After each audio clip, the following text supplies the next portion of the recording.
The rain was coming down in sheets that November evening when Marcus pulled up to the Maple Street bus stop and told me to get out. Not asked. Told. As if I were some stranger he'd given a courtesy ride to, rather than his wife of 8 years. The windshield wipers squeaked rhythmically as he kept the engine running, his eyes fixed straight ahead, refusing to meet my gaze. Before we jump back in, tell us where you're tuning in from, and if this story touches you, make sure you're subscribed.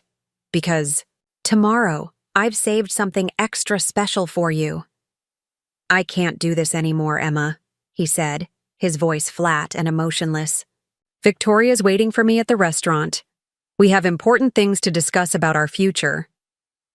I sat there in the passenger seat, raindrops already starting to seep through the slightly open window, trying to process what was happening. Victoria Sterling, his colleague from Sterling and Associates, the woman he'd been mentioning more and more frequently over the past few months. The woman he claimed was just a work friend, whenever I asked about their late-night strategy sessions and weekend conferences. "You're leaving me at a bus stop?" I managed to whisper, my voice barely audible over the rain hammering against the car roof. Marcus finally turned to look at me, and for a moment, I saw something that looked almost like guilt flicker across his features. But it vanished quickly, replaced by cold determination. "It's better this way.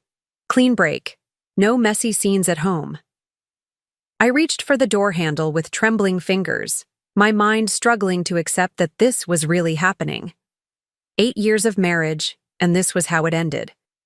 Not with a conversation, not with counseling or attempts to work things out, but with me being deposited at a bus stop like unwanted cargo. "My things," I started to say, but Marcus was already shaking his head. "I'll have them packed and sent wherever you end up. Helen's already started clearing out your closet space. She never really thought you were right for our family anyway." The mention of his mother hit like another slap.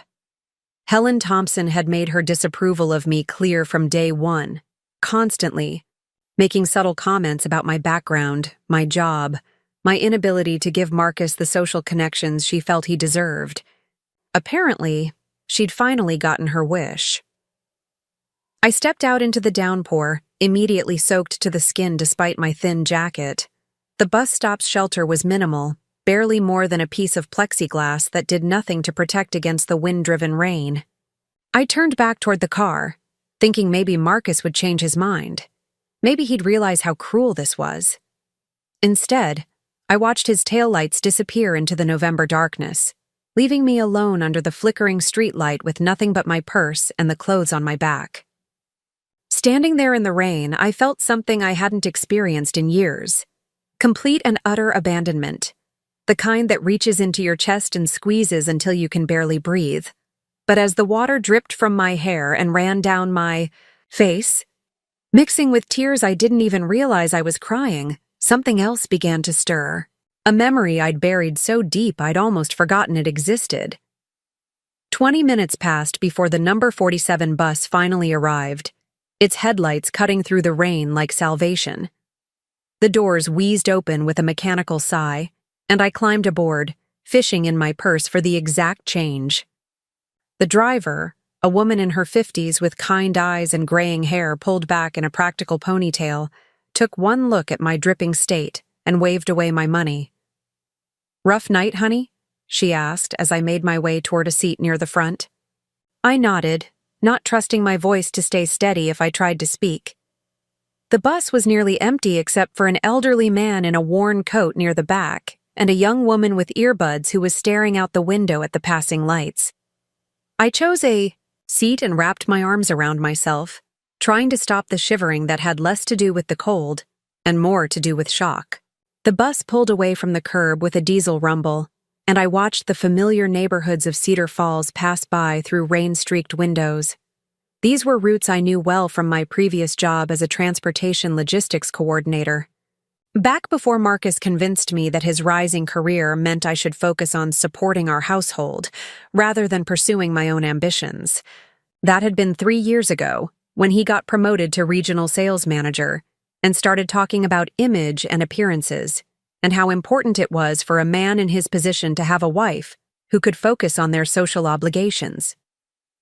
I'd been stupid enough to believe him, stupid enough to think that love meant sacrifice, that supporting your partner meant giving up your own dreams.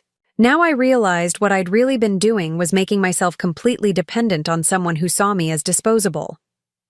The bus driver caught my eye in the rearview mirror. "Where you headed, sweetheart?" I opened my mouth to answer and realized I had no idea. Our house was in Riverside Heights, but Marcus had made it clear that wasn't an option. I had a few friends, but most of them were couples we'd socialized with together, and asking them to choose sides felt impossible in my current state. My parents had passed away 5 years ago, and I'd lost touch with most of my old colleagues after leaving my job. "I'm not sure," I admitted, my voice sounding small and lost. The driver, whose name tag read Rosa Martinez, gave me a sympathetic smile. "Well, we've got a few more stops before the depot. Maybe something will come to you." As the bus continued its route through downtown Cedar Falls, I found myself really looking at the city for the first time in years. The transit system had expanded significantly since I'd worked in logistics. New routes, updated buses, digital displays at major stops showing real-time arrival information. Someone had invested serious money in modernizing the entire network. That's when I noticed the elderly man from the back of the bus had moved closer. He was sitting across the aisle now, and I could see he was wearing a faded Metro Transit Authority jacket over his civilian clothes. His face was weathered, but kind, with sharp blue eyes that seemed to take in everything around him. "Excuse me, miss," he said quietly, his voice carrying a slight rasp that suggested years of speaking over engine noise. "I couldn't help but notice you seem a bit lost. I'm George Watkins, been driving for Metro Transit for 42 years. Retired now, but old habits die hard. I still ride the routes sometimes, keep an eye on how things are running." I managed a weak smile. Emma Chen. And yes, I suppose I am pretty lost right now." George nodded understandingly. "Been there myself. Sometimes life throws you a curveball that knocks you right off your feet. But I've found that when one door closes, sometimes you discover there were other doors you didn't even know existed." Something about his manner reminded me of my grandfather, who'd passed away when I was in college. The same gentle wisdom, the same way of speaking that made you feel like whatever you were going through, you weren't facing it alone. "You said you worked for Metro Transit?" I asked, partly to distract myself from my current situation, and partly because something about the conversation was stirring that buried memory again. 42 years, George repeated with pride. "Started as a mechanic, worked my way up to operations supervisor before I retired. Seen this whole system grow from a dozen old buses to what it is today. Course, the real changes started happening about 15 years ago when the ownership structure shifted." "Ownership structure?" George's eyes lit up with the enthusiasm of someone who genuinely loved talking about his work. "Oh yes, most folks don't realize it, but Metro Transit Authority isn't actually city-owned anymore.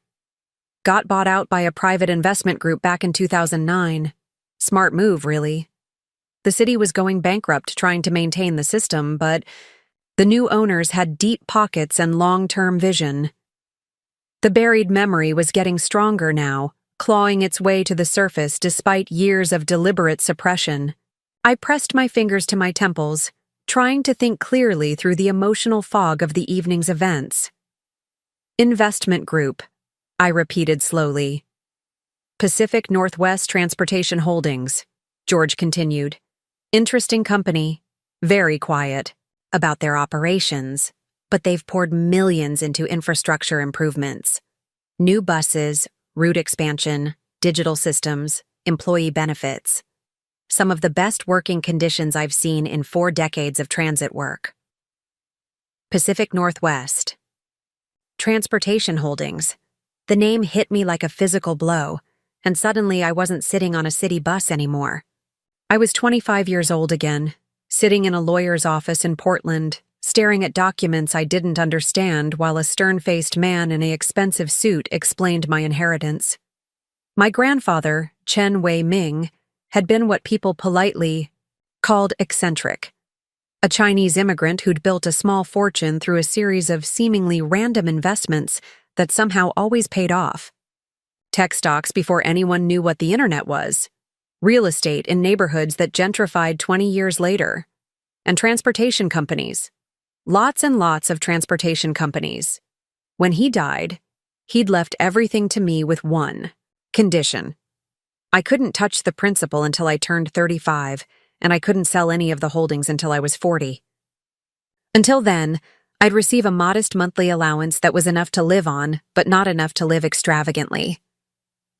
At 25, facing the prospect of waiting 10 years to access real money, I'd been frustrated and resentful.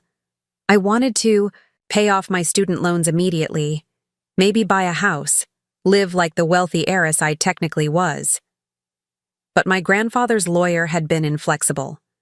The trust was ironclad, designed to ensure I learned the value of work and independence before inheriting what he'd built. So I'd taken my monthly stipend, gotten a job in transportation logistics because it felt somehow connected to his legacy, and tried to forget about the fortune I couldn't touch. When I met Marcus 3 years later, I'd mentioned the inheritance, in vague terms, but he'd been more interested in my immediate earning potential than some distant windfall that might or might not materialize.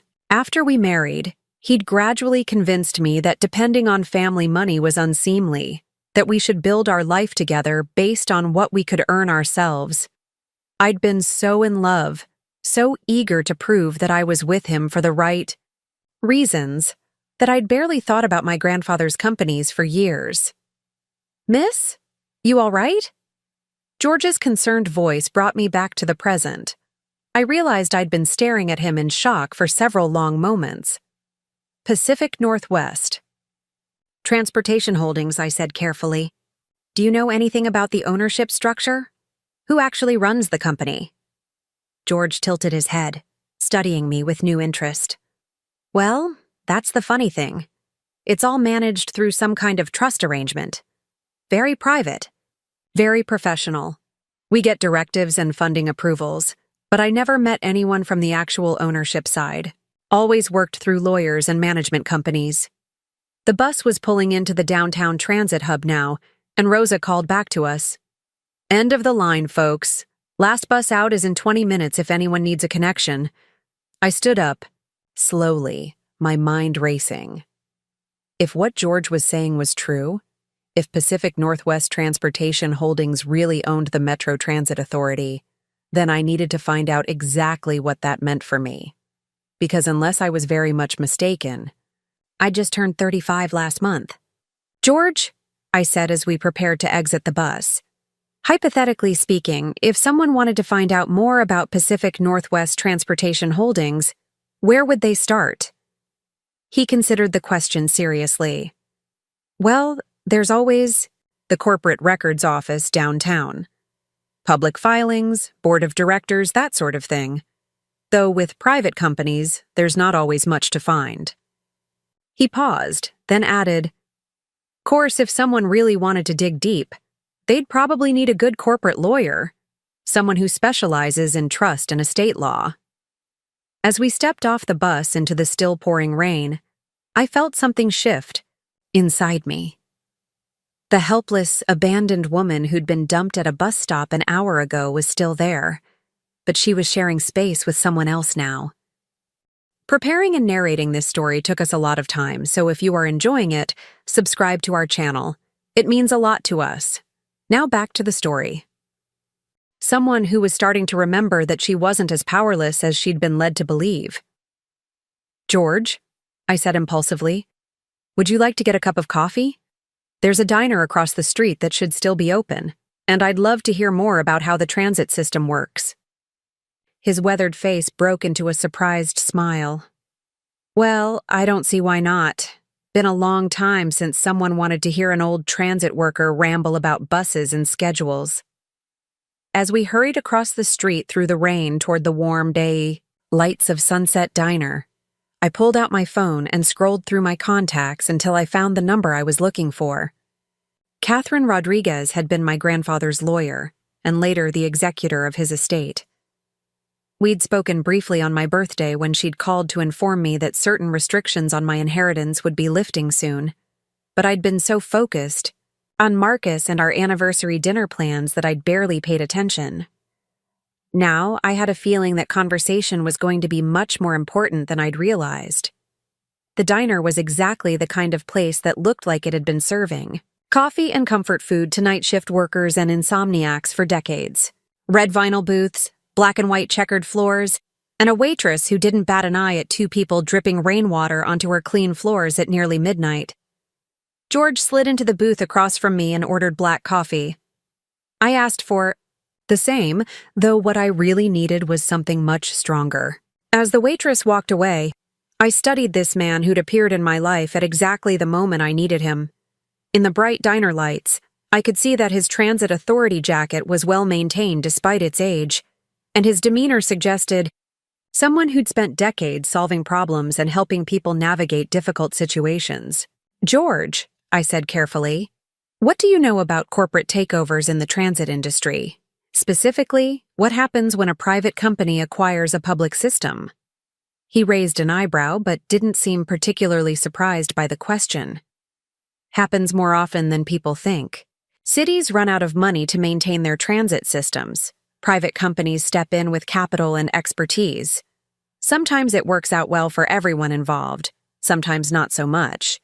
Depends on who's running the show and what their priorities are." And in Metro Transit's case? Like I said, we've been lucky. Whoever's behind Pacific Northwest Transportation Holdings seems to actually care about providing good service. We've seen budget increases, infrastructure improvements, better working conditions for drivers and mechanics. That's not always the case when private equity gets involved in public services. The waitress returned with our coffee, and I wrapped my hands around the warm mug, trying to organize my thoughts. "George, I need to ask you something, and I hope you'll be honest with me. If someone theoretically had some kind of ownership stake in the transit system, what kind of power would that give them?" George's sharp blue eyes studied me intently over his coffee cup. "Well, theoretically speaking, if someone owned a controlling interest in Pacific Northwest Transportation Holdings, they'd essentially own the entire Metro Transit Authority. Routes, schedules, hiring and firing, contracts with the city, everything." "Everything?" "Everything. They could shut down routes, change schedules, even terminate the whole system's contract with the city if they wanted to. Of course, there'd be legal ramifications and public backlash, but from a purely business standpoint, yeah, the owner calls the shots." I set my coffee cup down with shaking hands. "And if someone wanted to make changes to personnel? Say, if they discovered that certain employees were being mistreated or taken advantage of? The owner could certainly investigate that, make changes to management, review employee complaints, that sort of thing. We've got a pretty good union, but the ownership has the final say on most operational decisions." I pulled out my phone and scrolled to Catherine Rodriguez's contact information. "George, I hope you don't mind, but I need to make a phone call. It might take a few minutes." He nodded understandingly. "Take your time. I'll just sit here and enjoy my coffee. Been a while since I had a conversation this interesting." I stepped outside onto the covered porch of the diner, where I could hear better despite the ongoing rain. Catherine answered on the second ring, sounding remarkably alert for someone being called close to midnight. "Emma, is everything all right? It's quite late." "Catherine, I need to ask you about my inheritance, specifically about Pacific Northwest Transportation Holdings." There was a pause on the other end of the line. "I see. I was wondering when you'd start asking about the individual holdings." "Yes, Pacific Northwest Transportation Holdings is one of your grandfather's companies. In fact, it's one of the larger ones." "How large?" "You own it entirely. It's a wholly owned subsidiary of the Chen Family Trust, which you now control." Your grandfather acquired the transit contracts about 15 years ago, when several municipal systems were facing bankruptcy. He saw it as a stable, recession-proof investment with the potential for steady growth. I had to sit down on one of the diner's porch chairs. Catherine, are you telling me I own the Metro Transit Authority? Yes, along with similar systems in 6 other cities across Oregon and Washington. The portfolio also includes several freight and logistics companies, but the municipal transit contracts are probably the most visible assets. And I can make operational decisions? As of last month, when you turned 35, you have full operational control. The trust restrictions have been lifted. You can hire and fire management, change routes, modify contracts, whatever you deem necessary for the efficient operation of your companies. I stared out at the rain-soaked street, watching the occasional car pass by, their headlights reflecting off the wet pavement. An hour ago, I'd been a powerless woman abandoned at a bus stop. Now I was apparently the owner of the entire transit system that had rescued me. Catherine, I need to see you first thing tomorrow morning. There are some changes I'd like to make. Of course. My office at 9? Perfect. And Catherine? This needs to be completely confidential for now. I'll explain everything when I see you.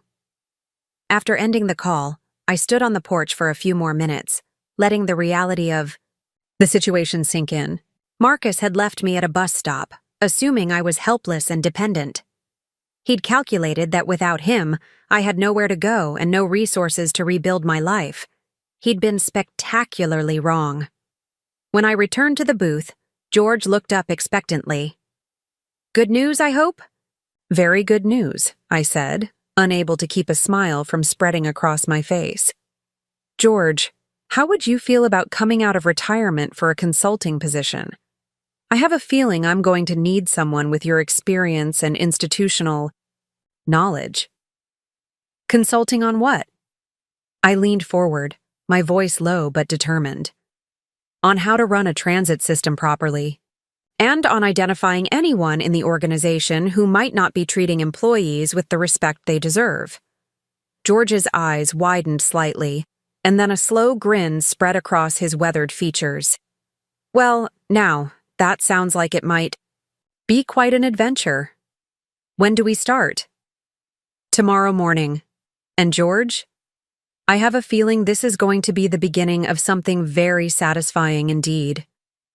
As we finished our coffee and prepared to brave the rain again, I felt a transformation taking place that went far deeper than just discovering my hidden assets. For the first time in years, I felt like myself again. Not Marcus's wife, not Helen's disappointing daughter-in-law, but Emma Chen, granddaughter of a brilliant investor who'd taught me that the best revenge was living well, and that sometimes the people who underestimate you give you the greatest gift of all, the element of surprise. Marcus thought he'd left me with nothing. Tomorrow, he was going to discover just how wrong he'd been. The next morning dawned gray and drizzling, typical November weather for Cedar Falls. I'd spent the night at the Grandview Apartments, a modest extended-stay hotel downtown that George had recommended. The room was clean but basic, a far cry from the spacious home in Riverside Heights that I'd shared with Marcus for the past 5 years. But as I stood at the window watching the early morning commuters hurrying to catch their buses, I felt something I hadn't experienced in years. Complete autonomy. My phone had been buzzing intermittently since 6 a.m. with calls from Marcus. I'd let every single one go to voicemail. Whatever panic or guilt had set in after he'd had time to think about dumping his wife at a bus stop in the rain, I wasn't ready to hear it. Besides, I had more important things to focus on. At 8:30, I walked the 6 blocks to Catherine Rodriguez's law office, located in a stately brick building that housed several of Cedar Falls' most prestigious firms. Catherine had been my grandfather's attorney for over 20 years, and she'd handled his estate with the kind of meticulous attention to detail that had made his unconventional investment strategies so successful. Her office hadn't changed much since I'd last visited 5 years ago. Dark wood paneling, floor-to-ceiling bookshelves filled with legal volumes, and a massive mahogany desk that had probably cost more than most people's cars. Catherine herself was a woman in her early 60s with steel gray hair pulled back in an elegant chignon and the kind of sharp intelligence that made opposing counsel think twice before challenging her in court. "Emma," she said, rising from behind her desk to embrace me warmly. "You look tired, dear. I hope everything is all right." I settled into one of the leather chairs across from her desk. "That's what I'm here to discuss. Catherine, I need to understand exactly what I inherited from my grandfather. Not just the broad strokes, but the specific details of how these companies operate." Catherine opened a thick file folder that had been waiting on her desk. "I was hoping you'd eventually ask for a comprehensive briefing. Your grandfather built quite an empire, though he was always very discreet about it. Pacific Northwest. Transportation Holdings is actually just one division of Chen Family Enterprises." She spread several documents across the desk. "The transportation division includes Metro Transit Authority here in Cedar Falls, similar contracts in Portland, Eugene, Salem, Tacoma, and Spokane. The freight division handles logistics for several major retailers. There's also a significant real estate portfolio and a venture capital fund that focuses on sustainable transportation technology." I stared at the numbers on the financial statements. "Catherine, these revenue figures can't be right." "Oh, they're quite accurate. Your grandfather was particularly gifted at identifying undervalued assets in essential services. Transportation, utilities, communications infrastructure. Things people need regardless of economic conditions." She pointed to a specific line item. "The Metro Transit Authority alone generates about $40 million annually in revenue from city contracts, advertising, and federal transit grants. And I control all of this? As of your 35th birthday, yes. The trust restrictions have been lifted completely. You can hire and fire executives, change operational policies, enter into new contracts, sell assets if you choose. Your grandfather designed the trust to ensure you'd be mature enough to handle the responsibility, but he always intended for you to have complete control eventually." I thought about Marcus's reaction when I'd mentioned my inheritance over the years. He'd always dismissed it as family money that might or might not amount to anything significant. The irony was bitter. While he'd been climbing the corporate ladder at Sterling and Associates, desperately trying to impress clients and build his reputation, I'd been sitting on a business empire that dwarfed his entire company. "Catherine, I need to know about the current management structure at Metro Transit. Who's running the day-to-day operations?" She flipped through several pages. "The general manager is a man named Richard Hoffman. He's been in the position for 8 years, hired by the previous management company your grandfather contracted to oversee operations. There's also a deputy manager, several department heads, and a full administrative staff. Have there been any employee complaints? Issues? With management practices?" Catherine's expression grew more serious. "That's an interesting question. There have been a few grievances filed through the union over the past year. Nothing that reached the level of requiring legal intervention, but some concerns about favoritism in scheduling, unequal treatment of drivers, that sort of thing." "What kind of unequal treatment?" "Let me pull the file." Catherine retrieved another folder from a filing cabinet. "There was a complaint filed 6 months ago by a driver named Patricia Wells. She alleged that her supervisor was giving preferential routes and overtime opportunities to drivers who were willing to provide personal favors." I felt a chill of recognition. What kind of personal favors? The complaint was somewhat vague, but it suggested that certain drivers were expected to provide transportation services for management's personal use. Driving family members to events, running errands, that sort of thing. Technically, a misuse of company resources, though not necessarily illegal. "What happened to the complaint?" "It was reviewed by Richard Hoffman and determined to be unfounded. The supervisor in question, a man named David Turner, received a written reprimand for poor communication with his drivers, but no further action was taken." I made a mental note to speak with Patricia Wells directly. Catherine, I want to schedule a meeting with Richard Hoffman for this afternoon. Don't tell him why, just that the ownership group wants to review current operations. Of course. Anything else? Yes. I want you to draft a letter giving me full authority to review all personnel files, financial records, and operational policies. And I want to schedule interviews with the union representatives and any employees who've filed grievances in the past 2 years. Catherine raised an eyebrow. Emma, may I ask what's prompted this sudden interest in the detailed operations of your companies? I stood up and walked to the window overlooking downtown Cedar Falls. From this height, I could see several bus stops and watch the morning rush hour in progress. Somewhere out there, drivers like Rosa Martinez and George Watkins were doing their jobs with professionalism and care, while others might be dealing with supervisors who saw their positions as opportunities for personal gain.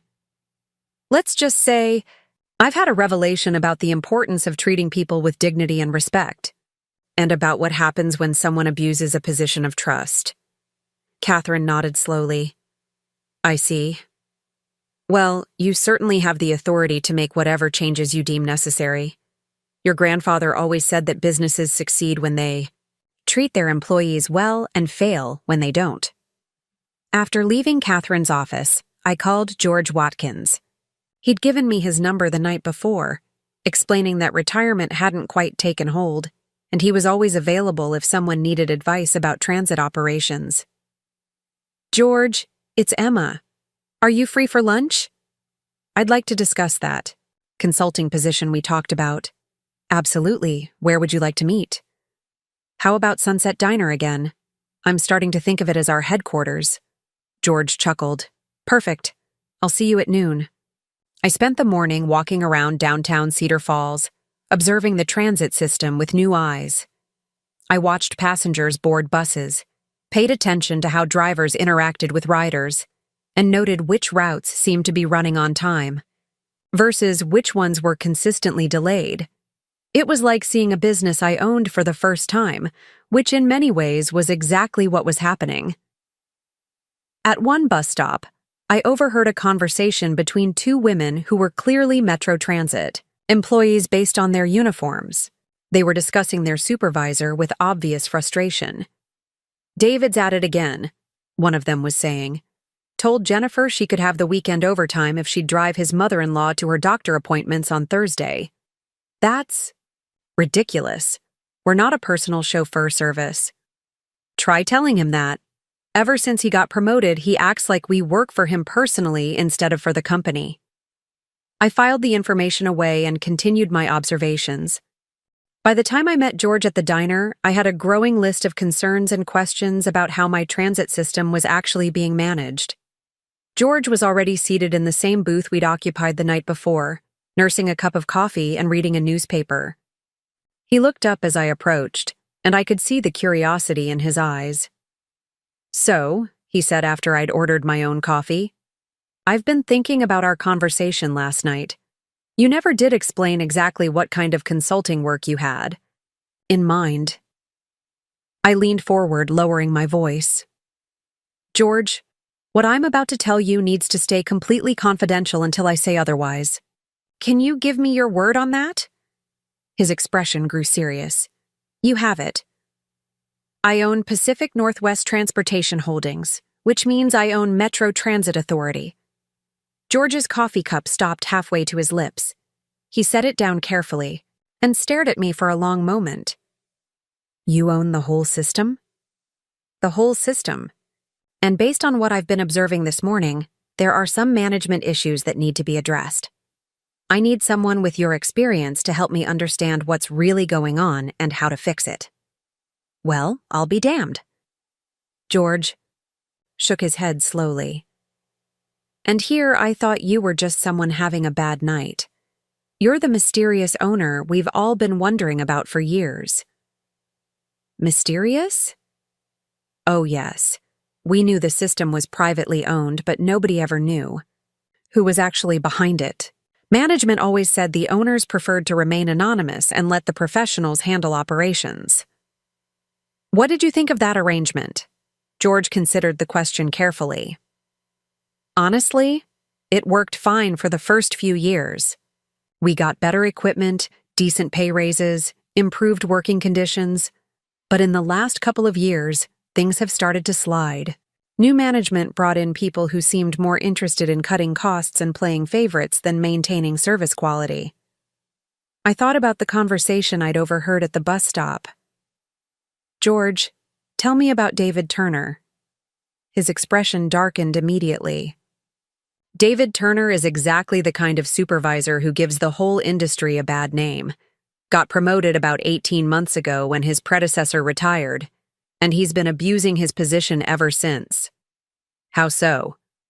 Uses company drivers for personal errands, plays favorites with scheduling and overtime assignments, makes inappropriate comments to female employees. I heard from several drivers that he's been pretty explicit about what kind of extra duties might lead to better assignments. I felt a familiar surge of anger. And management hasn't done anything about it? There have been complaints, but Richard Hoffman seems to think Turner's cost-cutting measures outweigh any personnel issues. Plus, Turner's got friends in the administrative office who help cover for him. What kind of friends? His brother-in-law works in HR. His college roommate handles the financial audits. It's become a bit of a boys' club up there, with the rest of us just trying to do our jobs and stay out of their way. I pulled out a notebook and started writing down names and details. George, I'm going to need you to help me document everything. Every instance of misconduct, every employee who's been mistreated, every policy that's been violated. Can you do that? Absolutely. But Emma, you should know that if you start making changes, there's going to be pushback. Turner and his friends aren't going to give up their positions without a fight. Let them fight. I have something they don't. What's that? I actually own the company. George's weathered face broke into a grin. This is going to be interesting. We spent the next 2 hours going over George's knowledge of the system's personnel and operations. He had an encyclopedic memory for details and a clear understanding of who was doing their job properly versus who was taking advantage of their position. By the time we finished, I had a comprehensive picture of a transit system that was fundamentally sound, but being undermined by poor management and a culture of favoritism. There's one more thing you should know, George said as we prepared to leave. Richard Hoffman's been talking about selling some of the newer buses and replacing them with older, cheaper models. Says it's about cost efficiency, but the drivers are concerned about safety and reliability. Has he gotten approval for that? He says he's waiting for authorization from the ownership group, but he's been pressuring the maintenance department to downgrade their recommendations for new equipment. I made another note. Richard Hoffman was clearly operating under the assumption that the anonymous owners would approve any cost-cutting measure that improved short-term profits, regardless of the impact on service quality or employee welfare. He was about to learn how wrong that assumption was. My meeting with Hoffman was scheduled for 3 o'clock at the Metro Transit Authority building, a modern glass and steel structure that housed the administrative offices and main dispatch center. I arrived 15 minutes early and spent the time observing the workplace culture. The building's lobby was professional but sterile, with corporate motivational posters and a display case showing awards for safety and efficiency. Several employees passed through while I waited, and I noticed that most of them seemed hurried and stressed, avoiding eye contact with anyone who might be management. Richard Hoffman turned out to be exactly what I'd expected based on George's description. A man in his late 40s with perfectly styled hair, an expensive suit, and the kind of practiced smile that never quite reached his eyes. He greeted me in the lobby with the enthusiasm of someone who assumed I was there to approve his cost-cutting initiatives. Ms. Chen, welcome to Metro Transit Authority. I'm Richard Hoffman, General Manager. It's wonderful to finally meet someone from the ownership group in person. I shook his hand politely. Thank you for making time to see me, Mr. Hoffman. I'm here to review our current operations and discuss some potential changes. His smile widened. Excellent. I think you'll be very pleased with what we've accomplished.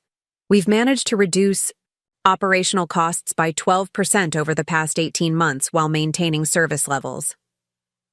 He led me to his office, a spacious room with windows overlooking the main bus depot.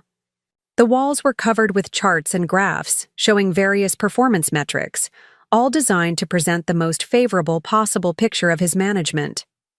As you can see, Hoffman continued, gesturing to his displays, we've been very successful at streamlining operations, reduced overtime costs, optimized routes for maximum efficiency, and identified several opportunities for additional cost savings. I studied the charts with interest. I notice passenger satisfaction scores have declined over the same period. What's your analysis of that trend? Hoffman's smile flickered slightly. Well, there's always some adjustment period when you implement efficiency measures. We expect satisfaction scores to improve once passengers adapt to the new schedules and procedures. And employee satisfaction? Our employees understand that everyone needs to do their part to maintain profitability. We've been very clear about expectations and performance standards. I sat down in the chair across from his desk. Mr. Hoffman, I'd like to review some specific personnel matters with you. I understand there have been several employee complaints filed in recent months. His expression became more guarded. Every organization deals with the occasional personnel issue. We have procedures in place to address legitimate concerns while protecting the company from frivolous complaints. Tell me about David Turner. The change in Hoffman's demeanor was immediate and telling. His shoulders tensed, and his smile became distinctly forced. David is one of our most effective supervisors. He's been instrumental in implementing our new efficiency protocols. What about the complaints regarding his treatment of female employees? There was one complaint that was thoroughly investigated and found to be without merit. The employee in question was clearly attempting to avoid accountability for her own performance issues. I pulled out my notebook. Patricia Wells? Yes. Ms. Wells has a history of attendance problems and conflicts with authority.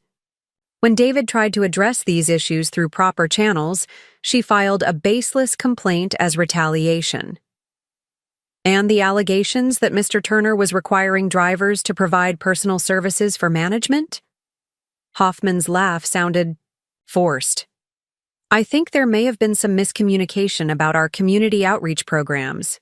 Occasionally, our drivers volunteer to help with company-sponsored charitable activities. It's entirely voluntary and reflects well on our corporate citizenship. I made notes as he spoke, paying as much attention to what he wasn't saying as to his actual words. It was clear that Hoffman had no intention of addressing the legitimate concerns about Turner's behavior. In fact, he seemed to be actively protecting Turner while dismissing the employees who'd had the courage to complain. Mr. Hoffman, I'd like to schedule individual meetings with several employees over the next few days. Can you arrange for me to speak privately with Patricia Wells, Rosa Martinez, and the union representatives? Of course, though I should mention that Ms. Wells is currently on probation for performance issues. Her perspective on company policies may not be entirely objective. I'll keep that in mind. What about the proposal to downgrade our bus fleet? Hoffman's eyes lit up with enthusiasm. Ah, yes, one of our most promising cost-saving initiatives. We've identified an opportunity to replace 12 of our newer buses with refurbished models that would reduce our capital expenses by nearly $2 million. At what cost to safety and reliability? The refurbished buses meet all federal safety standards and would be perfectly adequate for our routes. The maintenance department has raised some minor concerns about long-term reliability, but those are outweighed by the immediate financial benefits. I closed my notebook and stood up. Thank you for your time, Mr. Hoffman. I'll be in touch. About next steps. As I left his office, I could feel him watching me with obvious concern. He'd clearly expected our meeting to result in enthusiastic approval of his management philosophy. Instead, I'd asked pointed questions about employee complaints and challenged his cost-cutting priorities. Walking through the administrative offices on my way out, I noticed several employees who seemed to recognize that something significant was happening. Word would spread quickly that someone from the ownership group was asking uncomfortable questions about management practices. I called Catherine from my car.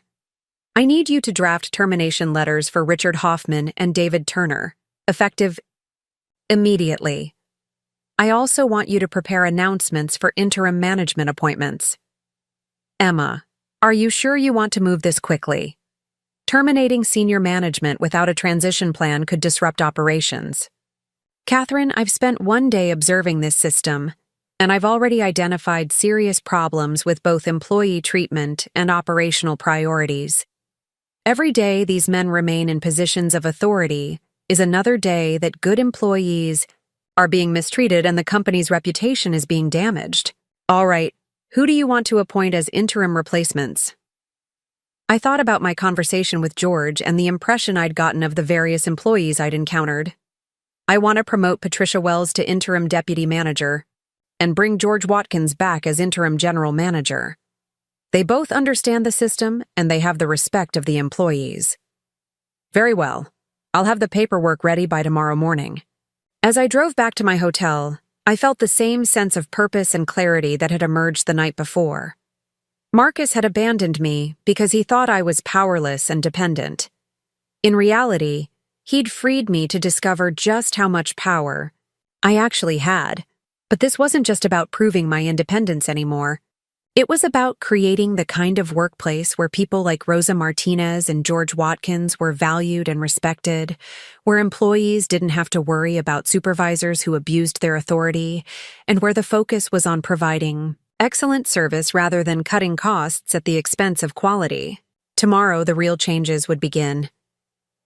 Thursday morning arrived with crisp autumn air and the first break in the week's persistent rain.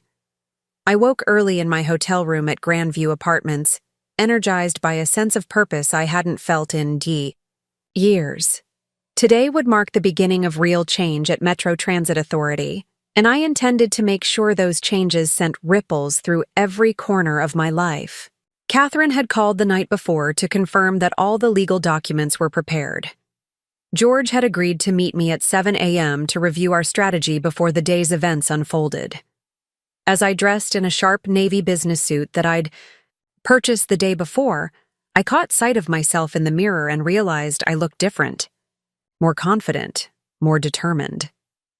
The woman staring back at me bore little resemblance to the rain-soaked, abandoned wife from 3 days ago. George was waiting in the hotel lobby, holding 2 cups of coffee and looking like a man who'd gotten the best night's sleep in years.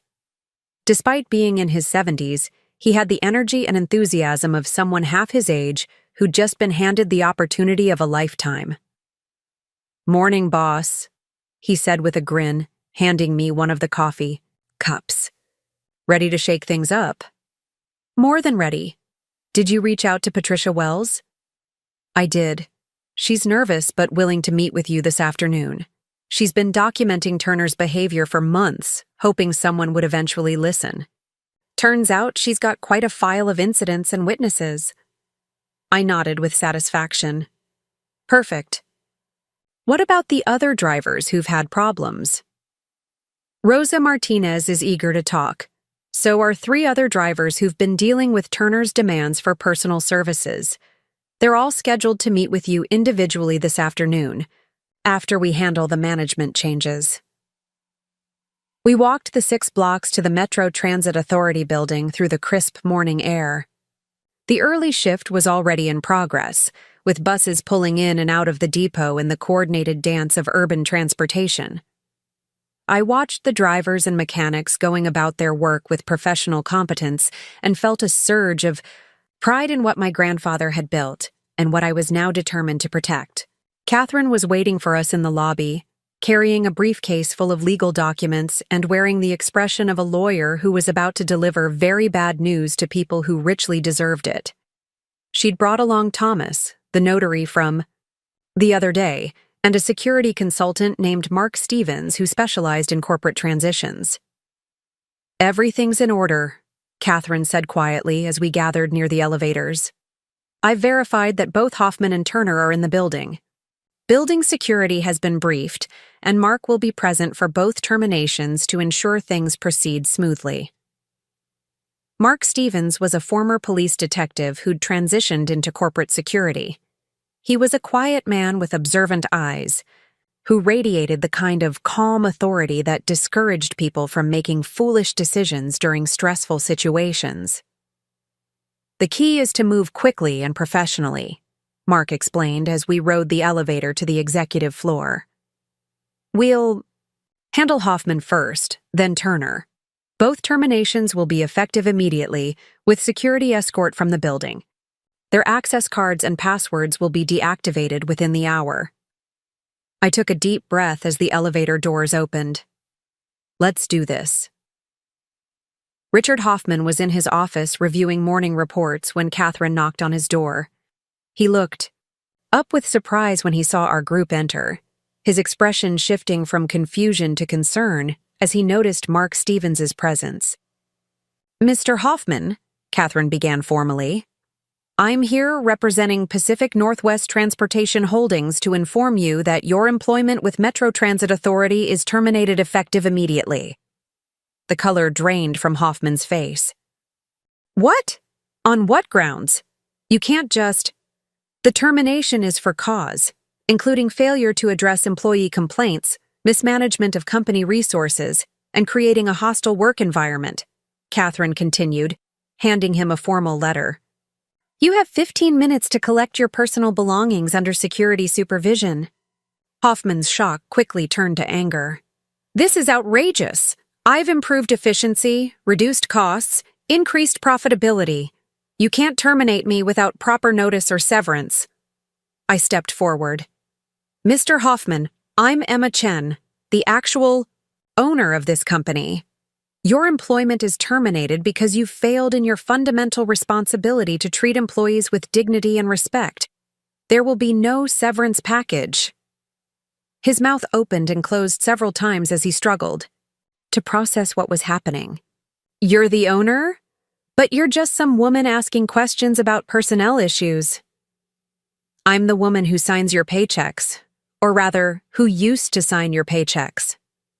I gestured toward Mark Stevens. Please collect your belongings quickly. Security will escort you from the building. As Hoffman fumbled through his desk drawers, I could see him trying to calculate his options. I'll fight this. I have a contract, legal protections.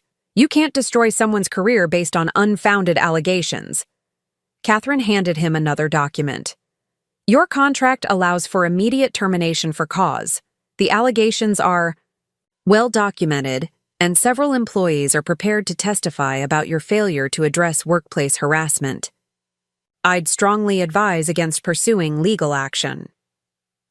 Mark Stevens maintained his position near the door while Hoffman packed his personal items into a cardboard box. The former general manager's hands were shaking with rage and disbelief as he removed family photos and personal awards from his desk. This is a mistake, Hoffman said as he finished packing. This company needs experienced management, not emotional decisions based on employee gossip. You'll regret this. The only thing I regret is allowing you to mismanage my company for as long as you have, I replied calmly. Please surrender your building access card and company credit cards. Hoffman reluctantly handed over his credentials, then followed Mark Stevens toward the elevator. As they waited for the doors to open, he turned back toward me with undisguised hostility. You have no idea what you're doing. Running a transit system isn't some hobby you can figure out as you go along. This company will fall apart without proper leadership. George stepped forward, his voice calm but firm. Richard, I've been in this business for over 40 years. I know the difference between leadership and bullying. Emma's making the right choice. The elevator doors closed on Hoffman's furious expression, and I felt a weight lift from my shoulders. One problem solved, one more to go. David Turner's office was on the floor below, in the operations department where he supervised route scheduling and driver assignments. Unlike Hoffman's spacious executive suite, Turner's workplace was a cramped office overlooking the garage where buses were serviced and maintained. When we knocked on his door, he looked up from a stack of scheduling reports, with the annoyed expression of someone who didn't like being interrupted. Turner was younger than Hoffman, probably in his late 30s, with the kind of aggressive confidence that often masked deep insecurity. He was on the phone when we entered, and held up one finger in a gesture that suggested we should wait for him to finish his conversation. "Turner, I need those overtime assignments finalized by noon," he was saying, "and make sure Jennifer understands that her weekend availability affects her scheduling preferences." Catherine stepped forward and spoke clearly. "Mr. Turner, please end your call immediately. We need to speak with you." Turner looked annoyed but concluded his conversation. "What's this about? I'm in the middle of coordinating driver schedules for next week." "Mr. Turner, I'm Catherine Rodriguez, representing Pacific Northwest Transportation Holdings. Your employment with Metro Transit Authority is terminated immediately for cause." Turner's reaction was completely different from Hoffman's. Instead of shock, his expression showed calculation and defiance. "Let me guess. Some driver filed another complaint about hurt feelings. Well, I've got news for you. I document everything, and I can prove that every decision I've made has been based on legitimate operational concerns." I watched his body language carefully. Where Hoffman had been genuinely surprised by his termination, Turner seemed to have been expecting something like this. He was prepared to fight. "The termination is based on multiple complaints of sexual harassment, misuse of company resources, and abuse of supervisory authority," Catherine explained, handing him the formal termination letter. Turner barely glanced at the document. "Sexual harassment? That's ridiculous. I treat all my drivers equally, regardless of gender. If some people can't handle professional feedback or understand the demands of the job, that's not harassment. Requiring female drivers to provide personal transportation services for your family members isn't professional feedback," I said, stepping into his line of sight. "It's abuse of power." Turner's eyes narrowed as he focused on me for the first time. "And you are?" "Emma Chen.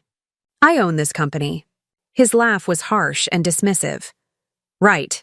The mysterious owner finally shows up. Let me guess. You've been listening to sob stories from drivers who can't handle real accountability." George moved closer to Turner's desk. "David, I've known you since you started here 6 years ago. You were a decent employee until you got promoted and decided that being a supervisor meant treating people like your personal servants. Stay out of this, old man. You're retired. Your opinion doesn't matter anymore." Mark Stevens had been quietly observing the interaction, but Turner's aggressive tone prompted him to step forward. "Mr. Turner, you need to collect your personal belongings and leave the building immediately. Security will escort you out." "I'm not going anywhere until I speak with someone who actually has authority here. I want to talk to Richard Hoffman." "Mr. Hoffman was terminated an hour ago," Catherine informed him. "There is no appeal process for termination due to cause." For the first time, Turner's confidence wavered. "Hoffman was fired too?" "The entire management structure is being reorganized," I explained. "Your behavior and his failure to address it have created a hostile work environment that's damaging to both employees and company operations." Turner stood up abruptly, his chair rolling backward and hitting the wall. "This is insane. You can't just come in here and destroy people's careers based on the whining of a few disgruntled employees. I have a mortgage, a family. I've worked here for 6 years. You should have considered those responsibilities before you decided to abuse your position," I replied. "Your actions have consequences, Mr. Turner. Today you're experiencing them." As Turner began gathering his belongings, his anger shifted toward specific threats. "Patricia Wells put you up to this, didn't she? That woman has been causing problems since the day she was hired. She can't handle honest criticism, so she makes up stories about harassment." Mr. Turner, I'd strongly advise you to stop talking, Catherine interjected. Anything you say right now could be used in potential legal proceedings. Legal proceedings? I should be the one filing lawsuits. This is wrongful termination, defamation, destruction of my professional reputation based on lies. Mark Stevens moved closer to Turner's desk. Sir, you need to finish packing and leave the building. Continuing to make accusations against other employees isn't helping your situation. Turner grabbed the few personal items from his desk and shoved them into his briefcase. Unlike Hoffman's methodical packing, Turner's movements were sharp and angry. He knocked over a coffee mug, sending cold coffee spilling across his scheduling reports. You think you're so smart, coming in here? And cleaning house? Turner said as he prepared to leave. But you have no idea how to actually run a transit operation. These drivers need firm management, clear expectations, consequences for poor performance. Without that, this whole system will fall apart. What these drivers need is respect and fair treatment, George responded. Things you never learned how to provide. As Mark Stevens escorted Turner toward the elevator, the terminated supervisor turned back one final time. This isn't over. I know where the bodies are buried in this company. Financial irregularities, safety violations, union contract breaches. You want to play hardball? I can play harder. The elevator doors closed on Turner's threats, but his words lingered in the air. Catherine made notes on her legal pad while Mark Stevens used his radio to confirm that both terminated employees had left the building. We'll need to review his allegations about financial irregularities, Catherine said. Even if they're baseless, it's better to be prepared. I nodded, but I wasn't particularly concerned about Turner's threats. Desperate people often made wild accusations when their misconduct was exposed. What mattered more was ensuring that the employees he'd mistreated felt safe and supported moving forward. George, are you ready to take over as interim general manager? His weathered face lit up with determination. More than ready. First thing I want to do is call an all-hands meeting for this afternoon. Let everyone know that the old management is gone and that we're committed to running this company the right way. Perfect. Catherine, what do we need to do to make George's appointment official? I have the paperwork right here, she said, pulling documents from her briefcase. George, you'll have full authority to make operational decisions, hire and fire supervisors, and implement policy changes. The appointment is effective immediately. As George signed the documents that made him the new general manager of Metro Transit Authority, I felt a sense of satisfaction that went beyond simple revenge. This wasn't just about punishing people who'd abused their power. It was about creating an environment where dedicated employees could do their jobs without fear of harassment or favoritism. My phone buzzed with a text message from Marcus. Emma, we need to talk. This has gone on long enough. Call me. I showed the message to George, who raised an eyebrow. Your husband finally figured out you didn't just disappear into thin air? Apparently, though I'm curious what prompted him to reach out now. It's been 3 days since he dumped me at that bus stop. Maybe someone told him you've been asking questions around town. Word travels fast in a city this size. I considered responding to Marcus's text, then decided against it. Whatever. Conversation we eventually had would happen on my terms, not his. For now, I had more important priorities. The afternoon meetings with Patricia Wells and the other affected employees went exactly as I'd hoped. Patricia turned out to be a thoughtful, professional woman in her 40s who'd been driving for Metro Transit for 8 years. She'd documented Turner's inappropriate behavior meticulously, including dates, times, witnesses, and specific incidents. I never wanted to cause trouble, she explained as we sat in George's new office. I just wanted to do my job and be treated fairly.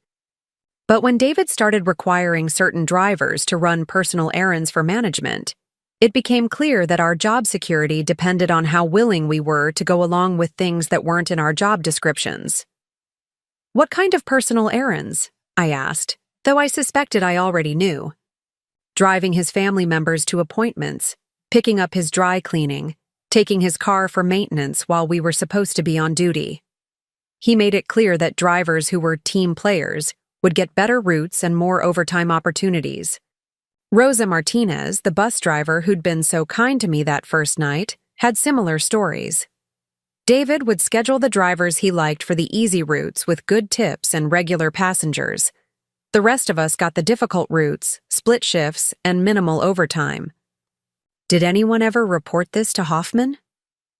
Several people tried, but David and Richard were friends, and it was clear that complaining would just make things worse for you. David made sure we understood that. As I listened to story after story of professional retaliation and workplace harassment, my anger at the previous management intensified. These were good people who'd been trying to provide essential public services while dealing with supervisors who saw them as personal resources to exploit. "Things are going to be different now," I assured each employee who met with me. "George is going to be implementing new policies that focus on fairness, respect, and professional development. And there will be clear procedures for reporting problems without fear of retaliation."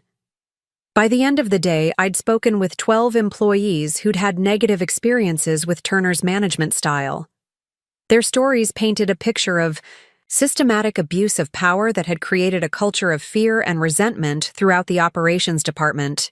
George had spent his first day as general manager reviewing personnel files, meeting with department heads, and beginning the process of restructuring the supervisory hierarchy.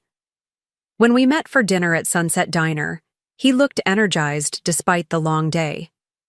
"It's amazing how much the atmosphere in that building has changed already," he said over coffee. "People are actually smiling, making eye contact, volunteering ideas for improvement. It's like they can finally breathe again." "Any word from Turner or Hoffman?"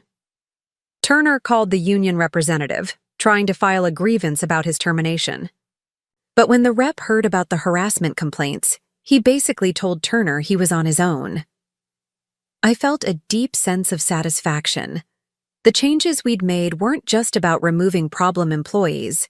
We were rebuilding a workplace culture based on mutual respect and professional accountability. My phone buzzed again with another message from Marcus. "Emma, people are saying you've been around town asking questions about the transit system. What's going on? We really need to talk." I showed the message to George, who chuckled. "Sounds like word is getting back to him that his abandoned wife isn't as helpless as he thought. What do you think I should do?" "Personally, I think you should let him sweat a little longer. He had no problem leaving you at a bus stop in the rain. Let him wonder what you're up to for a few more days." As we finished our dinner, I reflected on how much had changed in just 4 days. I'd gone from being a discarded wife with no apparent resources to the owner of a multi-million-dollar transportation company who was actively reshaping the lives of dozens of employees. But the most important change wasn't in my external circumstances. It was in how I saw myself. For the first time in years, I felt like the person my grandfather had believed I could become. Someone who used power responsibly, who stood up for people who couldn't stand up for themselves, and who understood that real strength came from lifting others up rather than tearing them down. Marcus had taught me an important lesson by abandoning me. He'd shown me exactly what kind of person he really was, and in doing so, he'd freed me to become exactly the kind of person I was meant to be. Tomorrow would bring new challenges as we continued rebuilding Metro Transit Authority's culture and operations. But tonight, I felt more confident and purposeful than I had in years. The woman who'd been left at a bus stop was gone.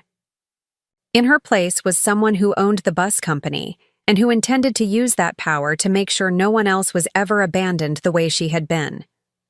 Friday dawned with the kind of crystalline clarity that only comes after a storm has passed. I stood at the window of my hotel suite, watching the morning commuters board the Metro Transit buses with a satisfaction that went deeper than simple ownership. These were my buses, my employees, my responsibility, and for the first time in my adult life, I felt the weight and privilege of that accountability. George had called at 6 a.m. with updates from the overnight shift. Word of the management changes had spread through the entire system like wildfire, and the response from employees had been overwhelmingly positive. 3 drivers had already approached him about returning to routes they'd been reassigned from as punishment for refusing Turner's inappropriate requests. The union representative had requested a meeting to discuss restoring proper grievance procedures that had been systematically undermined. But most significantly, George had received a call from someone I hadn't expected to hear from so soon. Victoria Sterling called the main office last night, George reported over our morning coffee at Sunset Diner. She claimed to be calling on behalf of Marcus Thompson about some kind of business proposal involving Metro Transit contracts. I nearly choked on my coffee. Victoria called about transit contracts? Apparently, she works for Sterling and Associates, and they've been trying to land the advertising account for our bus shelters and digital displays. She wanted to know if the recent management changes affected existing vendor relationships. The audacity was breathtaking. Marcus's affair partner was trying to leverage her connection to him to secure a business contract with the company I owned. Neither of them had any idea they were essentially asking me to approve a deal that would benefit the woman my husband had left me for. What did you tell her? I told her that all vendor relationships were under review and that any proposals would need to go through the new ownership structure. She seemed very interested in who the new contacts would be. I felt a slow smile spreading across my face. George, I think it's time to set up a formal vendor presentation. Tell Victoria that Sterling and Associates can present their proposal on Monday afternoon. Make it clear that the decision will be made by the ownership group personally. You want to face her directly? I want to see the look on her face when she realizes exactly who she's been asking to do business with. After breakfast, I drove to Catherine's office to review the progress we'd made in restructuring Metro Transit's operations. The legal aspects of the management changes had been handled flawlessly, but there were larger strategic decisions that needed to be made about the company's future direction. Catherine had prepared a comprehensive analysis of the company's financial position, and the numbers were even better than I'd hoped. The previous management's focus on short-term cost cutting had actually created opportunities for sustainable improvements that would benefit both employees and passengers. The bus replacement program that Hoffman was pushing makes no financial sense, Catherine explained, showing me detailed maintenance projections. The newer buses have significantly lower operational costs and better reliability ratings. Replacing them with older models would increase maintenance expenses by nearly 40% over 5 years. What about expanding service to underserved neighborhoods? Highly feasible. The company's cash flow can support adding 6 new routes without impacting profitability. In fact, increased ridership would likely improve the overall financial picture within 18 months. I studied the route maps Catherine had prepared, noting the areas of Cedar Falls that currently had limited transit access. Most of these were lower-income neighborhoods where residents were most dependent on public transportation. I want to implement the route expansion as soon as possible. Also, I want to review our employee benefit structure. If we're asking people to provide excellent service, we need to compensate them appropriately. Catherine made notes on her legal pad. I'll prepare proposals for both initiatives. There's one other matter we should discuss. I received a call yesterday from a law firm representing David Turner. They're threatening to file a wrongful termination lawsuit unless we agree to a severance package. What's their basis for the claim? They're alleging that the harassment complaints were fabricated and that Turner was terminated without proper due process. They're also claiming that his contract entitled him to 90 days' notice. I considered this development carefully. Turner's threats about knowing where bodies were buried had apparently evolved into actual legal action. But based on the documentation we'd gathered from employees, I was confident we could defend our decision. Counter offer $0 and prepare for litigation. Make sure all the employee statements are properly documented and that our witnesses are prepared to testify if necessary. Very well. I should also mention that Turner's attorney asked specifically about the ownership structure of the company. They seem to be fishing for information about who actually made the termination decision. Let them fish. They'll find out soon enough that their client picked the wrong person to harass. I spent the rest of Friday afternoon visiting various bus routes and talking with drivers who were working under the new management structure. The change in morale was immediately apparent. Drivers were more relaxed, more willing to engage in conversation, and several mentioned specific improvements they'd like to see in equipment or scheduling. Rosa Martinez was particularly enthusiastic when I boarded her afternoon route. Ms. Chen, I can't tell you how different things feel already. George has been asking for our input on route efficiency and passenger safety. It's been years since anyone in management actually listened to the drivers who know these streets best. What changes would make the biggest difference for you and your passengers? Better lighting at some of the evening stops? And maybe digital displays that actually work. Half of our current screens haven't been updated in months because the previous management said maintenance wasn't cost-effective. I made notes about both suggestions. The lighting issue was a safety concern that should be addressed immediately, and the digital displays were part of the advertising contract that Victoria Sterling was apparently hoping to secure. As Rosa's bus approached the Maple Street stop, where Marcus had abandoned me exactly 1 week earlier, I felt a complex mix of emotions: anger at his betrayal, satisfaction at how far I'd come, and anticipation for the confrontation that was inevitably approaching. My phone had been buzzing intermittently throughout the day with increasingly urgent messages from Marcus.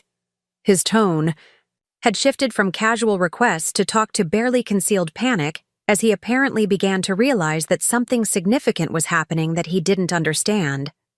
The most recent message was particularly telling. Emma, Helen says someone's been asking questions about us around the neighborhood. People are talking about you being involved in some kind of business deal. I need to know what's going on. This affects both of us. The mention of Helen, Marcus's domineering mother, added another layer of irony to the situation. Helen had never made any secret of her belief that I wasn't good enough for her son, that my background and family connections were somehow inadequate for their social aspirations. Learning that her despised daughter-in-law was actually a significant business owner would be particularly satisfying. I decided it was time to respond to Marcus, but not in the way he expected. Marcus, I texted back, you're right that we need to talk. I'll be at Sterling & Associates on Monday afternoon for a business meeting. Perhaps we can speak afterward. His response came within minutes. Business meeting? What business? Emma, you're scaring me. What's going on? I turned off my phone without responding. Let him spend the weekend wondering. Saturday morning brought an unexpected development. George called to report that Richard Hoffman had been seen at several bars around downtown Cedar Falls, apparently drinking heavily and telling anyone who would listen about his unfair termination. More concerning, he'd been making increasingly specific threats about exposing what he called financial irregularities at Metro Transit. He's claiming that there are millions of dollars in misappropriated federal transit grants, George explained. Says he has documentation that proves the ownership group has been using public money for private purposes. I felt a chill of concern. False accusations could still damage the company's reputation and potentially trigger government investigations. That would be costly and time-consuming, even if we were ultimately cleared. Do we have any vulnerabilities in our federal grant compliance? I've been reviewing all the financial records since Thursday. Everything appears to be properly documented and appropriately used. Hoffman might be referring to some of Turner's creative expense reporting, but that was relatively small amounts, and it's well documented that we terminated both of them for cause. Still, we should be proactive. Can you ask Catherine to initiate an independent audit of our federal grant? Usage? I want to be able to demonstrate complete compliance before Hoffman's accusations gain any traction. Already done. Catherine suggested the same thing yesterday, and she's got an accounting firm starting the review on Monday. As I hung up the phone, I realized that Hoffman's desperation was actually working in our favor. By making wild accusations about financial misconduct, he was undermining his own credibility while giving us the opportunity to demonstrate that our management changes were justified and necessary. Saturday afternoon, I decided to visit my old neighborhood for the first time since Marcus had abandoned me. Riverside Heights was an upscale development of large homes on tree-lined streets, the kind of place where successful professionals went to display their achievements. Marcus and I had bought our house there 5 years ago, when his career was advancing and my grandfather's monthly allowance made the mortgage payments manageable. As I drove slowly through the familiar streets, I found myself seeing the neighborhood differently. The perfectly manicured lawns and expensive cars seemed less impressive now that I understood the difference between actual wealth and the appearance of success. Marcus had been so focused on maintaining the image of prosperity that he'd never bothered to understand what real financial security looked like. I parked across the street from our former home, a colonial-style house with a circular driveway and professional landscaping. Marcus's BMW was in the driveway, along with a silver Mercedes that I didn't recognize. Through the front windows, I could see people moving around inside, and I realized that Marcus was entertaining guests. As I watched, the front door opened, and Marcus emerged with a woman I recognized as Victoria Sterling. She was exactly what I'd expected based on her voice during George's phone conversation. Blonde, well-dressed, and carrying herself with the confidence of someone who was accustomed to getting what she wanted. Marcus had his arm around her waist in a gesture that was both possessive and performative. They were followed by an older woman who I recognized immediately as Helen Thompson, Marcus's mother. Helen was dressed in her usual expensive but conservative style, and her body language suggested she was thoroughly approving of Marcus's new relationship. The three of them stood on the front porch talking animatedly, clearly comfortable with their domestic arrangement. Watching this scene, I felt a strange sense of detachment. A week ago, seeing Marcus with another woman in our home would have devastated me. Now it simply confirmed what I already knew about his character and priorities. He'd moved on so quickly and completely that it was clear our marriage had meant very little to him. But what struck me most was how small their concerns seemed compared to what I'd been dealing with. While I'd been rebuilding a company culture, restoring employee dignity, and making decisions that affected dozens of families, Marcus had been playing house with his new girlfriend and impressing his mother with his ability to upgrade to a more socially acceptable partner. As I drove away from Riverside Heights, I felt the last vestiges of emotional attachment to my old life falling away. Marcus had made his choice, and in doing so, he'd freed me to make mine. Sunday passed quietly as I prepared for the week ahead. Catherine had arranged for the Sterling and Associates presentation to take place at Metro Transit headquarters on Monday at 2 p.m. George would be present as the general manager, along with representatives from our marketing and operations departments. The meeting was structured as a standard vendor presentation, with no indication that I would be personally involved. I spent Sunday evening reviewing Sterling and Associates' marketing materials and business profile. They were a mid-sized firm that specialized in local advertising and promotional campaigns, with several municipal contracts and retail clients. Victoria Sterling was listed as a senior account executive with particular expertise in public sector marketing.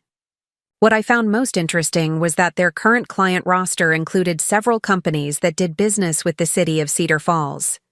If Victoria was successful in landing the Metro Transit contract, it would significantly strengthen Sterling and Associates' position in the local market.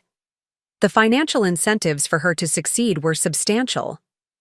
Marcus had unknowingly put his girlfriend in a position where her professional success depended on securing a contract from the wife he'd abandoned. The irony was almost too perfect. Monday morning arrived with the kind of crisp autumn weather that made everything seem possible. I dressed carefully in a charcoal gray suit that projected authority without being ostentatious. Today would be about demonstrating professional competence and personal strength, not about dramatic revelations or emotional confrontations. George met me at Metro Transit headquarters an hour before the Sterling and Associates presentation. The building felt completely different than it had the week before. Employees moved with more purpose and energy, and the overall atmosphere was one of renewed optimism and professional pride. "Everything's set up in the main conference room," George reported.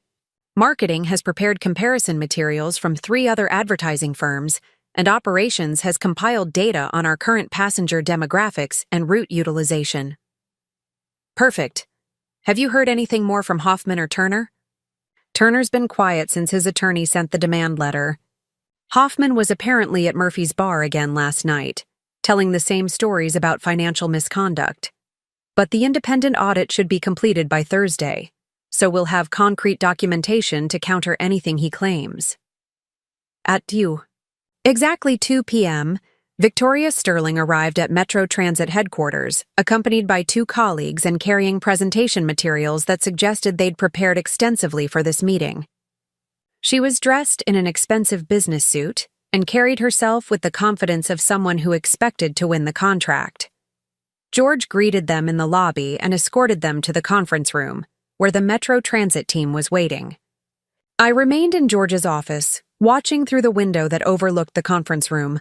Victoria had no idea that the owner of the company was observing her every move. The presentation began promptly, with Victoria taking the lead in explaining Sterling and Associates' approach to transit advertising.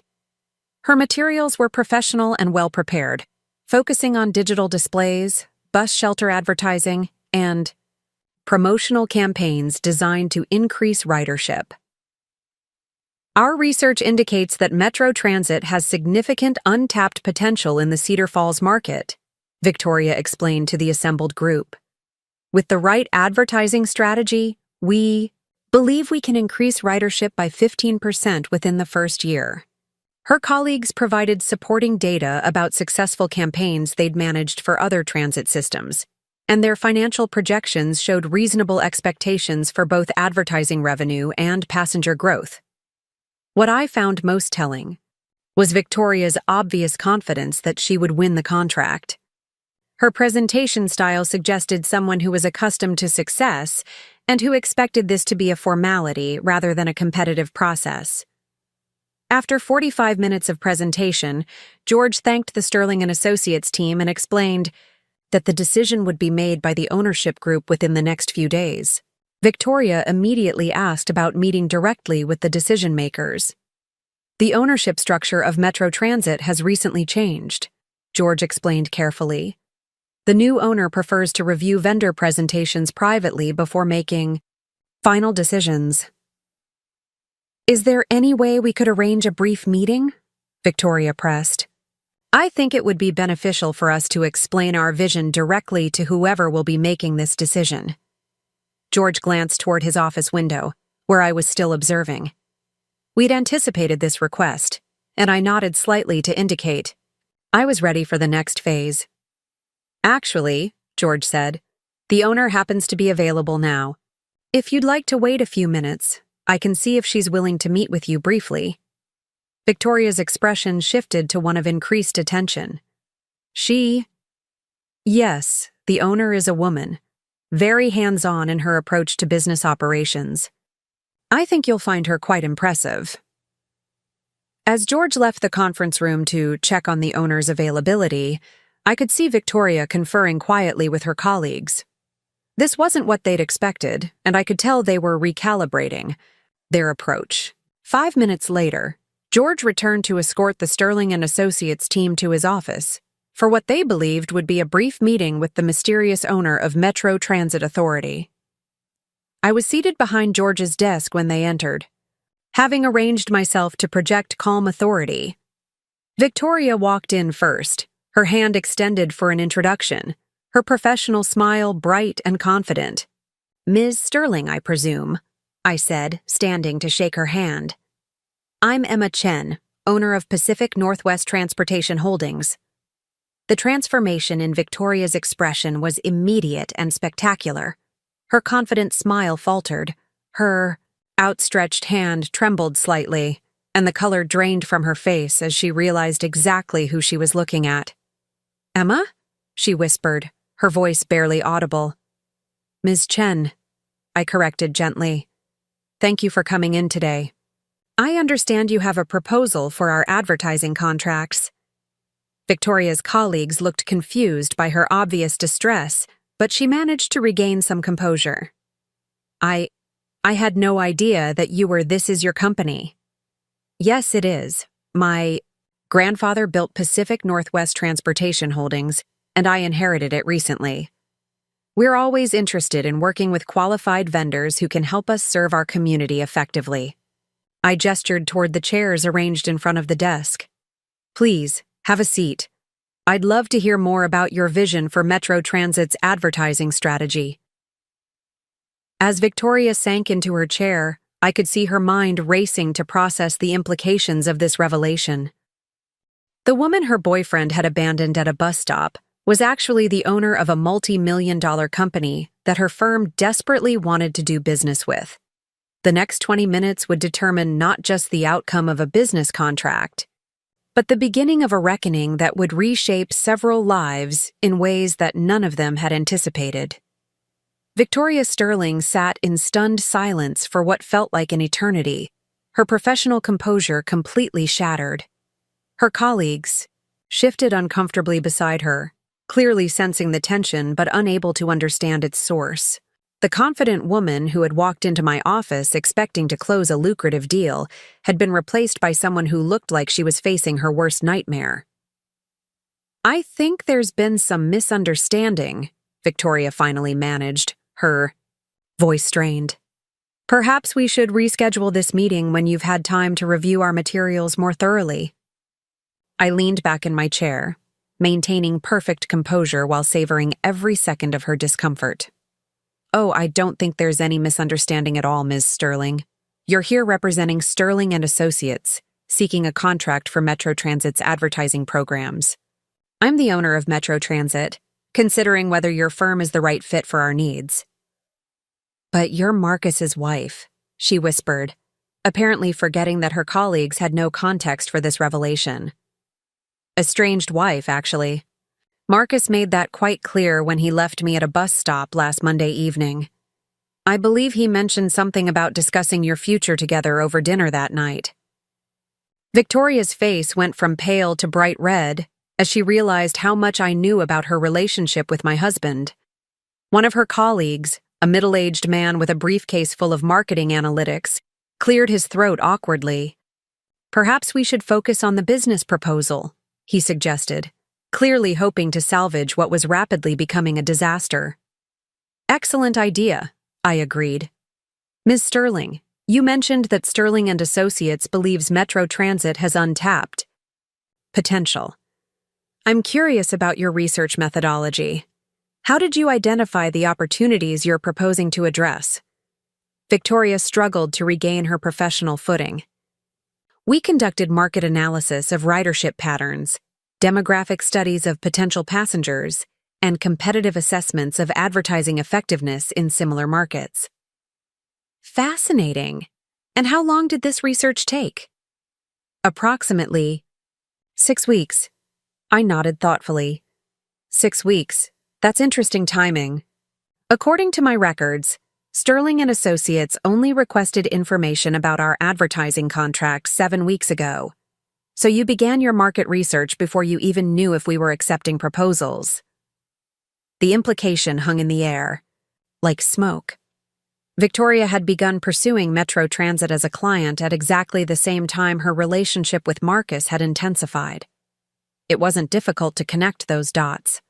"Ms. Sterling," I continued, "I have to wonder if your interest in our advertising contracts might be influenced by factors beyond pure business considerations."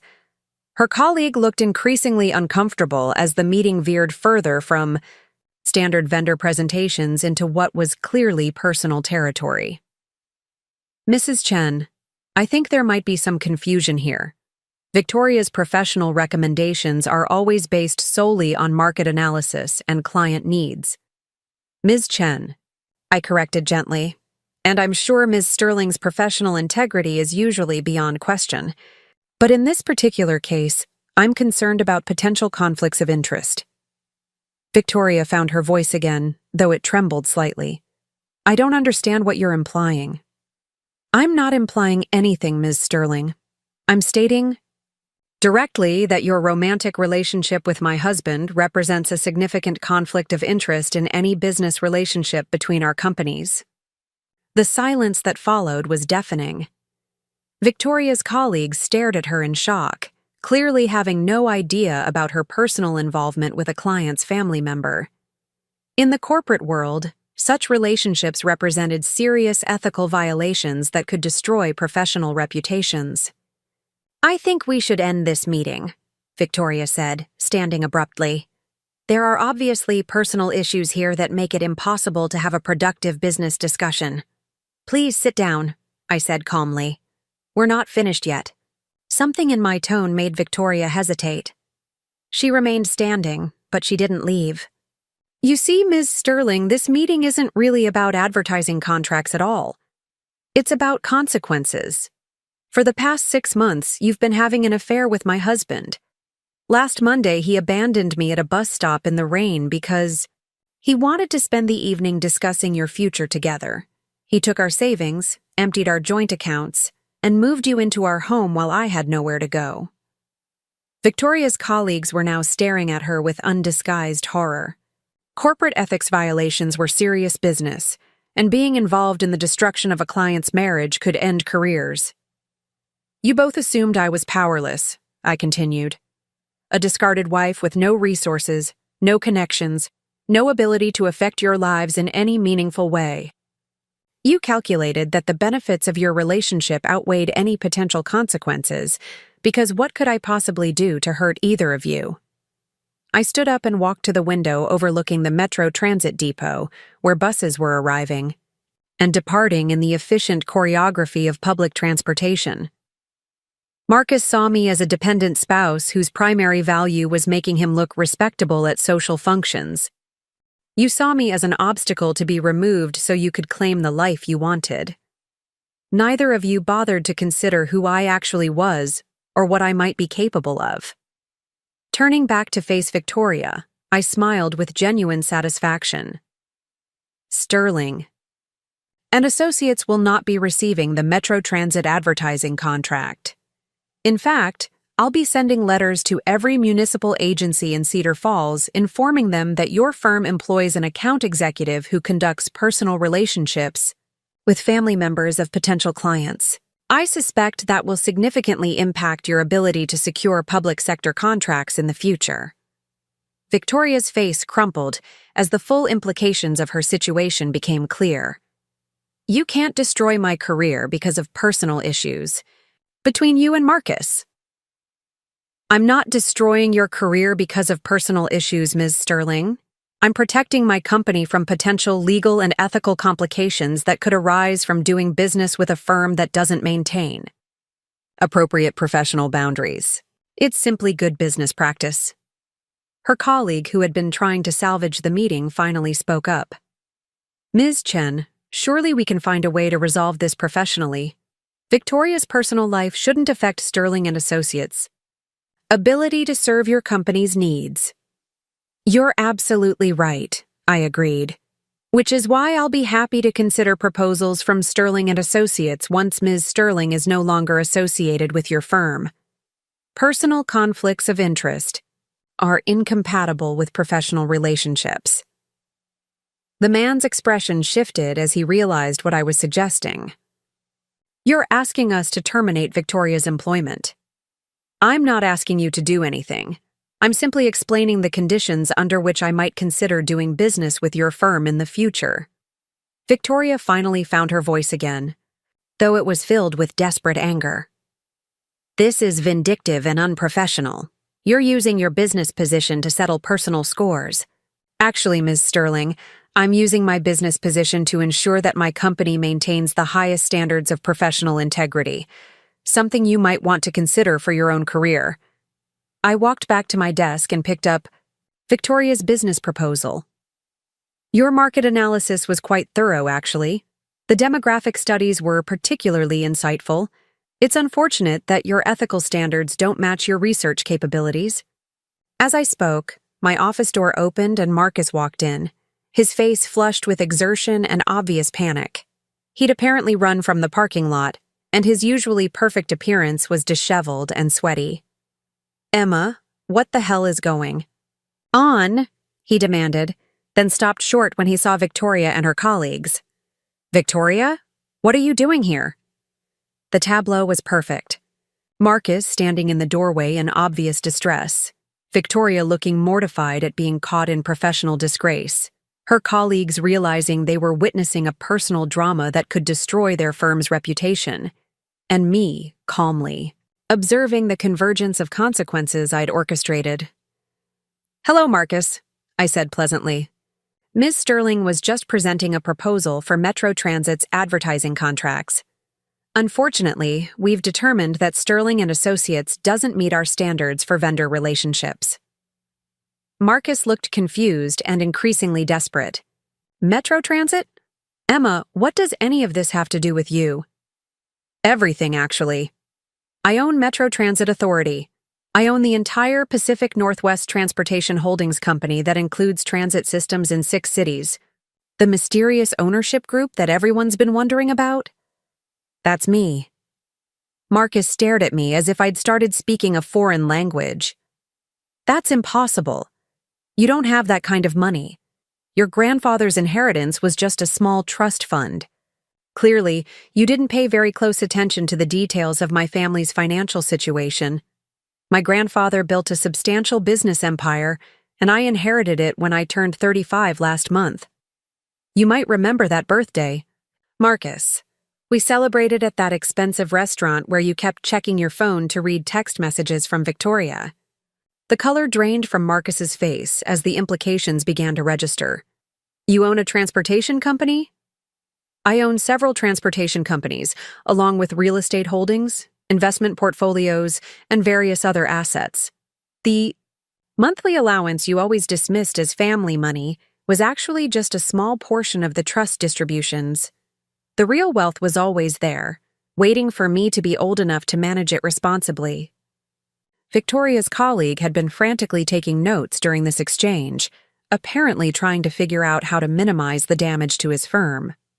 "Ms. Chen, I think we should schedule a follow-up meeting to discuss this situation more appropriately."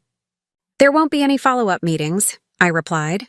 Sterling and Associates had an opportunity to present their proposal professionally, and instead I've discovered serious ethical violations that make any business relationship impossible. Marcus stepped further into the office, his desperation becoming more obvious. "Emma, we need to talk privately. There are things you don't understand about Victoria and me." "Actually, I understand everything perfectly.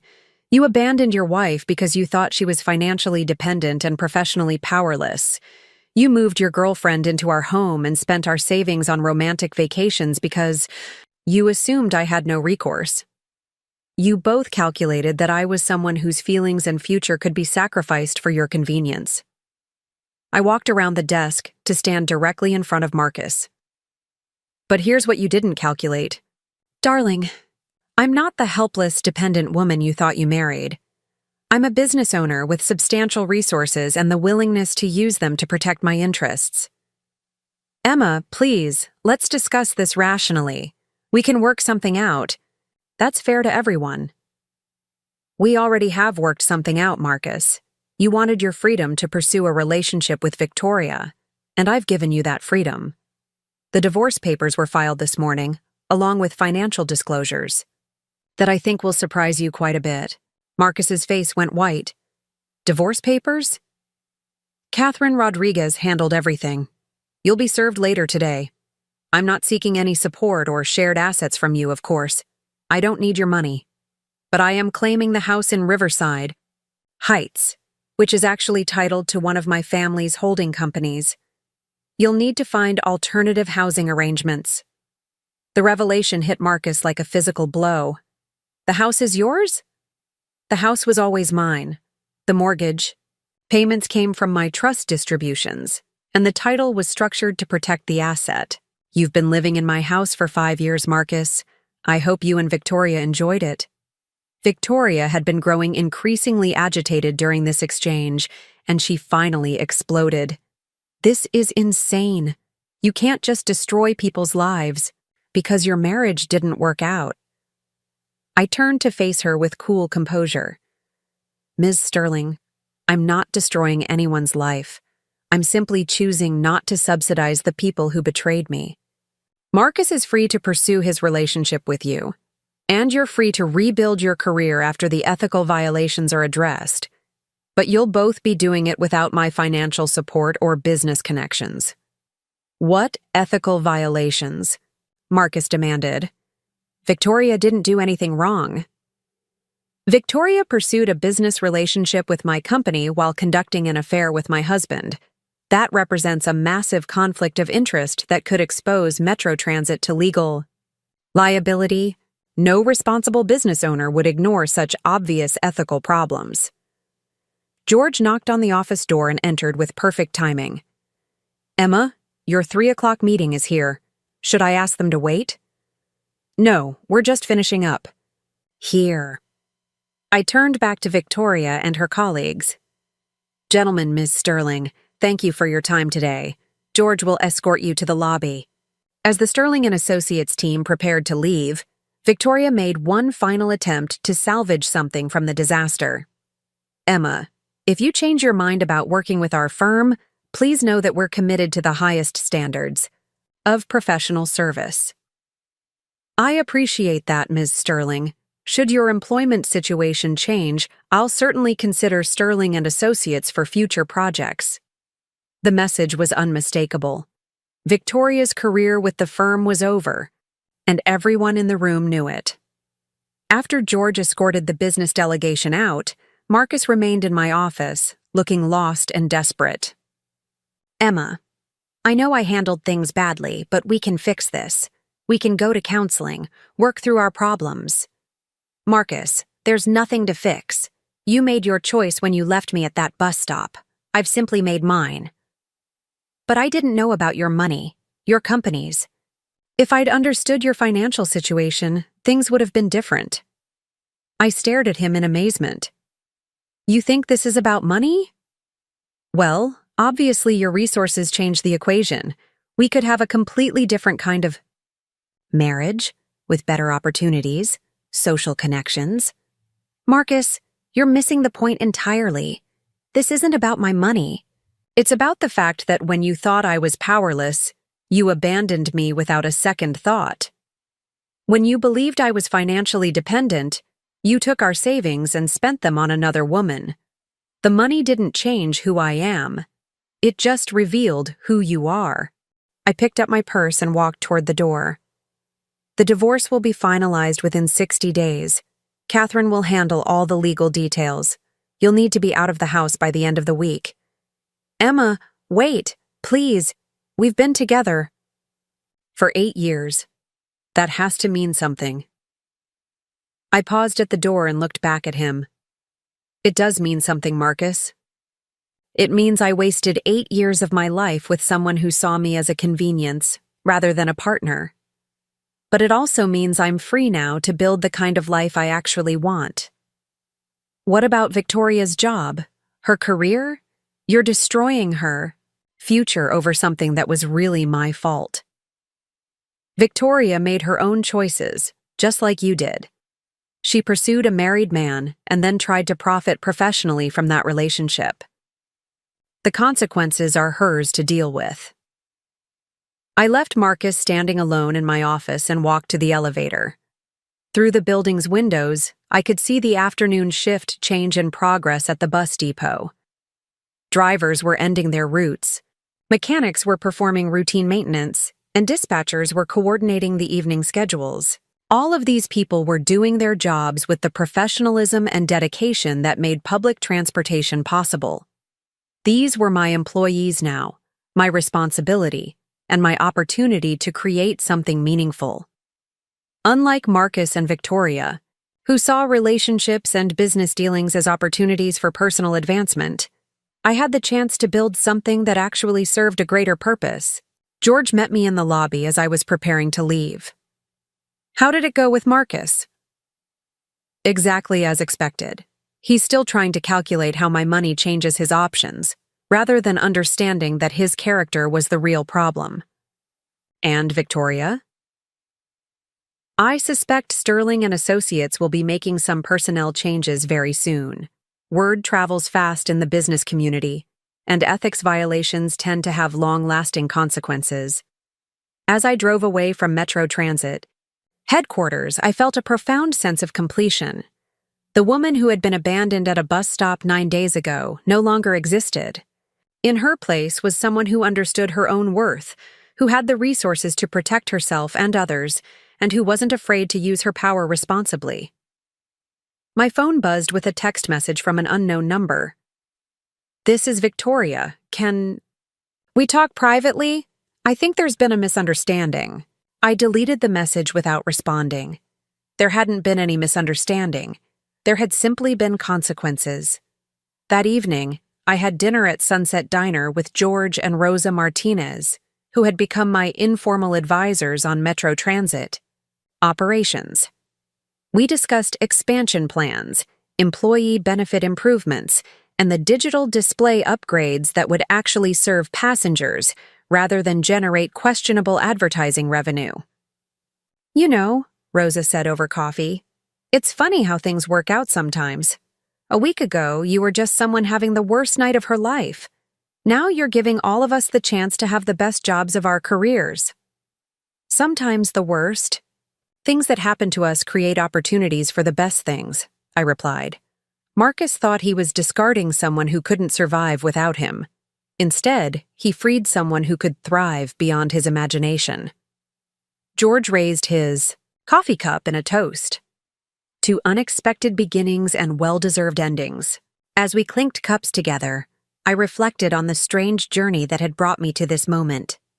A week ago, I had been an abandoned wife with no apparent options. Tonight, I was a business owner with the resources and determination to create positive change in dozens of lives. Marcus and Victoria would have to find their own way forward, dealing with the consequences of choices they'd made when they thought those choices would never matter. Meanwhile, I had a transportation empire to run, employees to support, and a future to build that was entirely my own. The rain had finally stopped in Cedar Falls, and for the first time in years, everything seemed possible. Up next, you've got 2 more standout stories right on your screen. If this one hit the mark, you won't want to pass these up. Just click and check them out.